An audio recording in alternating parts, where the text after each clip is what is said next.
नमस्कार दोस्तों, स्वागत है आप सभी का अपने YouTube channel the brain education में। तो कैसे हैं आप सब? आई होप सब अच्छे होंगे और अपने क्लासेस को कंटिन्यू कर रहे होंगे। तो ये सीरीज़ जो है हमारी सिटी मेंस के लिए रहने वाली है कंप्यूटर की, जिसमें हम जो है 1000 क्वेश्चन का टारगेट लेके चले हैं और विद थ्योरी भी हम बता देते हैं बीच बीच में अगर कोई लगती है तो उसमें से जो आपके 300 क्वेश्चन कंप्लीट हो चुके हैं। तो जिसने भी अभी तक वो क्लासेस नहीं देखी तो जाओ और क्लासेस को देख के आओ। कैसी लग रही है आप सभी को क्लास? प्लीज़ कमेंट करके ज़रूर से ज़रूर बता दिया करो। ये क्लासेस जो आपकी सिटी मेंस के लिए रहने वाली है, जो कि ALM, SA और हरियाणा पुलिस के लिए, इसमें काफ़ी इम्पोर्टेंट क्वेश्चन है जो चूज़ किए हुए हैं। तो शायद आपको खुद को भी पता लग रहा होगा पढ़ के कि कैसे क्वेश्चंस हैं। चलो अपनी क्लास को स्टार्ट करते हैं। The first generation of computer was based upon. Computer की पहली पीढ़ी किस पर आधारित थी? मैंने ना जनरेशन का पूरा टॉपिक कराया हुआ है विद थ्योरी, ठीक है। प्लेलिस्ट बनाई हुई है कंप्यूटर की, उसमें जाके एक बारी चेक करना, जनरेशन फुल पढ़ा रखी है। तो वो ज़रूर से ज़रूर कर लेना ताकि आपकी सारी जनरेशन कवर हो जाए। कंप्यूटर की पहली पीढ़ी किस पर आधारित है? बताओ भी, किस पर आधारित थी? ट्रांजिस्टर पर, ICS पर, एकीकृत परिपथ पे, वैक्यूम ट्यूब, कंडक्टर या फिर डायोड्स पे? बताओ कंप्यूटर की पहली पीढ़ी किस पर आधारित थी? तो कंप्यूटर की जो पहली पीढ़ी थी वो वैक्यूम ट्यूब पर आधारित थी। किस पे थी भाई? वैक्यूम ट्यूब पर। तो आपका राइट आंसर हो जाएगा option number C. Next question है, CRISYX MP belongs to dash generation. इस कंप्यूटर किस पीढ़ी से संबंधित है? ये जो कंप्यूटर है वो किस पीढ़ी से संबंधित है? फर्स्ट से, सेकंड से, थर्ड से, फोर्थ से या फिर फिफ्थ से? बताओ। तो CRISYX MP कंप्यूटर किस पीढ़ी से संबंधित है? ये जो है आपका कौन सी पीढ़ी से संबंधित है भाई? ये आपका है फोर्थ से। किससे है?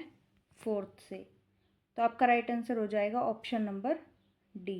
क्या हो जाएगा? Option number D. Next question है, when you print preview a worksheet. जब आप किसी वर्कशीट का प्रिंट पूर्वावलोकन करते हैं तो क्या होता है? The entire worksheet is displayed. पूरी वर्कशीट प्रदर्शित होती है। ऑप्शन नंबर बी है the selected range is displayed. केवल चयनित भाग प्रदर्शित होता है। ऑप्शन नंबर सी है the active portion of worksheet is displayed. सक्रिय भाग प्रदर्शित होता है। या फिर ऑल ऑफ अबव? बताओ। जब आप किसी वर्कशीट का प्रिंट पूर्वावलोकन करते हैं तो क्या होता है? क्या होता है भाई? तो इसमें जो है पूरी वर्कशीट प्रदर्शित भी होती है, केवल चयनित भाग भी प्रदर्शित होता है और सक्रिय भाग भी प्रदर्शित होता है। तो आपका राइट आंसर क्या हो जाएगा? Option number D. क्या हो जाएगा? Option number D, all of above. Next question आपका, Bluetooth is a type of radio wave information transmission system good for about dash. Bluetooth एक प्रकार की रेडियो तरंग सूचना प्रणाली है जो लगभग कितनी दूरी तक कार्य करती है? बताओ। ब्लूटूथ एक प्रकार की रेडियो तरंग सूचना प्रणाली है जो कितनी दूरी तक कार्य करती है? 30 फीट तक, 30 यार्ड तक, 30 मील तक या फिर 300 माइल तक? बताओ। ब्लूटूथ एक प्रकार की रेडियो तरंग सूचना प्रणाली है जो लगभग कितनी दूरी तक काम करती है भाई? वो करती है 30 फीट तक। कितने फीट तक करती है? 30 फीट तक। तो आपका राइट आंसर हो जाएगा option number A. Next question है आपका, DOS stand for dash. DOS का पूर्ण नाम क्या है? Disk operating system, disk operating session, digital operating system. Option number D आपका डिजिटल ओपन सिस्टम। बताओ। DOS का पूरा नाम क्या है? DOS का पूरा नाम है भाई आपका डिस्क ऑपरेटिंग सिस्टम। क्या है? Disk operating system. तो आपका राइट आंसर हो जाएगा option number A.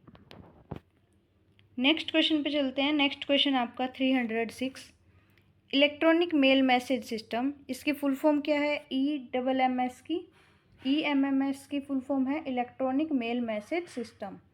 Best suit to dash, ये जो है सबसे उपयुक्त है, कौन है? पोस्टल सर्विस के लिए, टेलीफोन सर्विस के लिए, टेलीग्राफ सर्विस के लिए, या नन ऑफ दिस या ऑल ऑफ दिस? बताओ।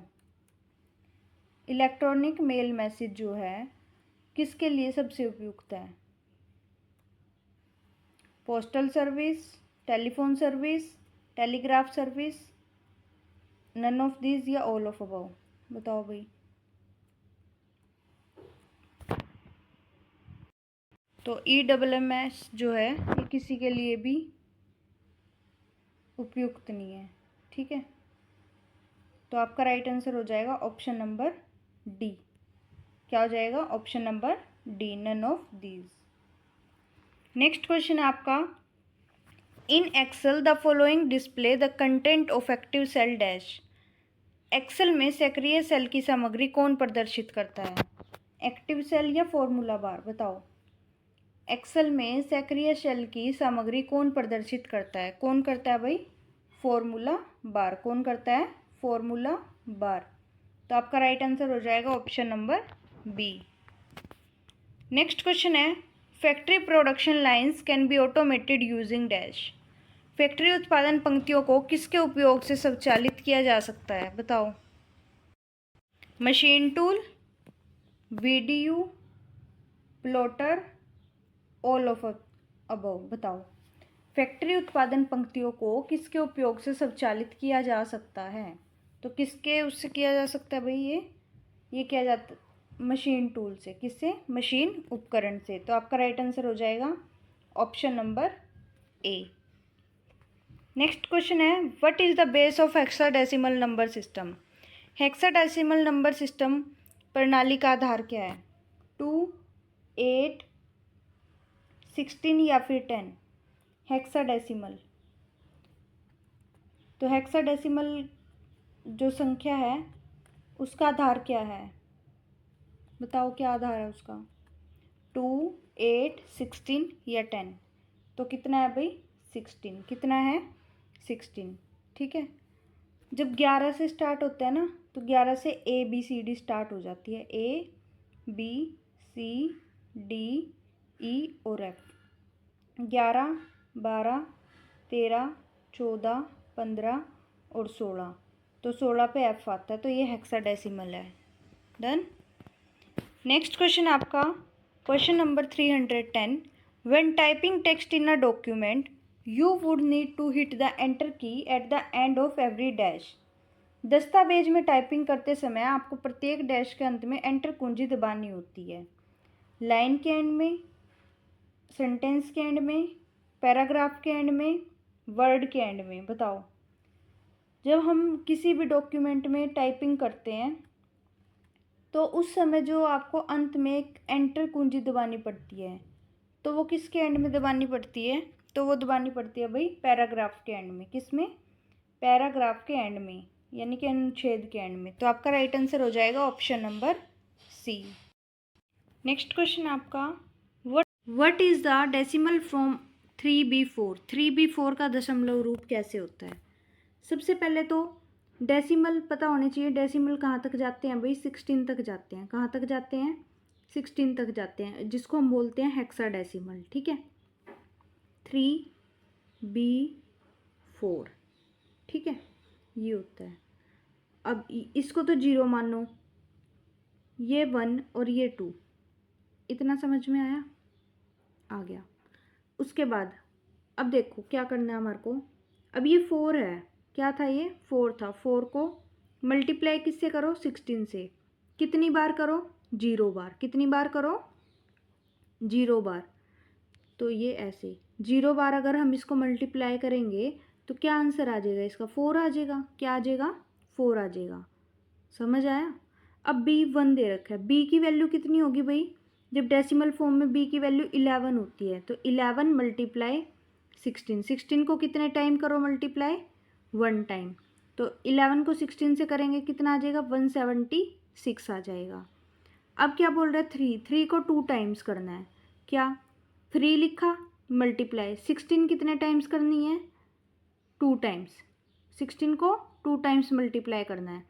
16 को जब हम 2 टाइम्स मल्टीप्लाई करेंगे तो 256 आएगा। 256 को अब हम 3 से करेंगे तो कितना आ जाएगा भाई, 768 आ जाएगा। कितना आ जाएगा, 768 आ जाएगा। अब क्या करेंगे, क्या क्या नंबर आया आपके पास, 768 आया, 176 आया और 4 आया, है ना, यही आया। तो टोटल कितने हो गए बताओ, टोटल कितने हो गए, 948। कितने हो गए, 948। तो 3B4 का जो डेसिमल है वो क्या निकल जाएगा, 948। तो आपका राइट आंसर क्या हो जाएगा, ऑप्शन नंबर डी। क्या हो जाएगा, ऑप्शन नंबर डी। समझ आ गया ये कैसे करना था। अगर फिर भी ना समझ आए तो कमेंट बॉक्स में लिख देना, मैं दोबारा से समझाने की कोशिश करूँगी आपको, ठीक है।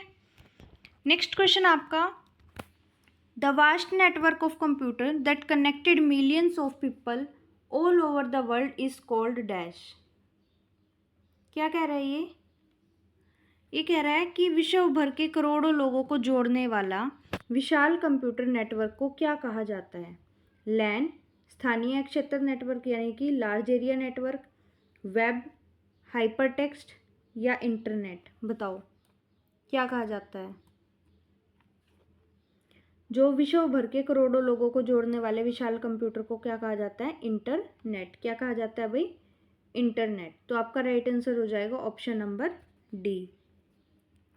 नेक्स्ट क्वेश्चन है, 1024 MB किसके इक्वल होती है, एक योटाबाइट के, एक किलोबाइट के, एक पेटाबाइट के, एक जेटाबाइट के। बताओ 1024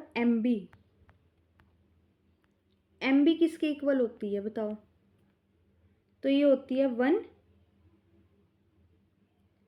1 पेटाबाइट की। किसके इक्वल होती है, 1 पेटाबाइट की। मैं आपको एक बार टेबल भी करा देती हूँ कैसे करना होता है ये। सबसे पहले KB आएगी यानी कि किलोबाइट, फिर मेगाबाइट, मेगाबाइट के बाद जीगाबाइट, जीगाबाइट के बाद पेटाबाइट, पेटाबाइट को बोलते हैं GB, ठीक है, पेटाबाइट, फिर हेक्साबाइट HB, ठीक है। HB के बाद आती है आपकी जीटाबाइट, योटाबाइट, ब्रोंटोबाइट और गीपोबाइट, ये होती हैं, ठीक है। गीपोबाइट यहाँ तक होती हैं, समझ आई। Kilobyte, megabyte, gigabyte, petabyte, exabyte, ठीक है, और जीटाबाइट और योटाबाइट, यहाँ तक भी कर लोगे तब भी बहुत है क्योंकि ये इतनी नहीं पूछी जाती, ठीक है। जब भी करोगे लाइक किलोबाइट किया तुमने, किलोबाइट, तो 1 KB किसके इक्वल होती है, 1 KB जो है 1 बाइट के इक्वल होती है, 1024 बाइट के। किसके, 1024 बाइट के इक्वल, ठीक है। मेगाबाइट किसके होती है, मेगाबाइट ऊपर ले जाओ इसको, 1024 KB के इक्वल होती है। किसके इक्वल होती है, KB के इक्वल होती है। ऐसे ही अगर तुम टेराबाइट करोगे तो 1024 गीगाबाइट के इक्वल हो जाएगी, ठीक है। तो ये थी थोड़ी सी टेबल। तो आपका राइट आंसर क्या हो जाएगा, किसके इक्वल होती है भाई ये, 1 KB के इक्वल, नहीं 1 पेटाबाइट के इक्वल, ठीक है, 1 GB के इक्वल। इसको ठीक कर लेना भाई एक बार, ये पेटाबाइट नहीं है, ये जीगाबाइट होता है। क्या होता है ये, एक जीगाबाइट होता है, पेटाबाइट नहीं है, ये जीगाबाइट है ये, ठीक है। पेटाबाइट को तो PB बोलते हैं,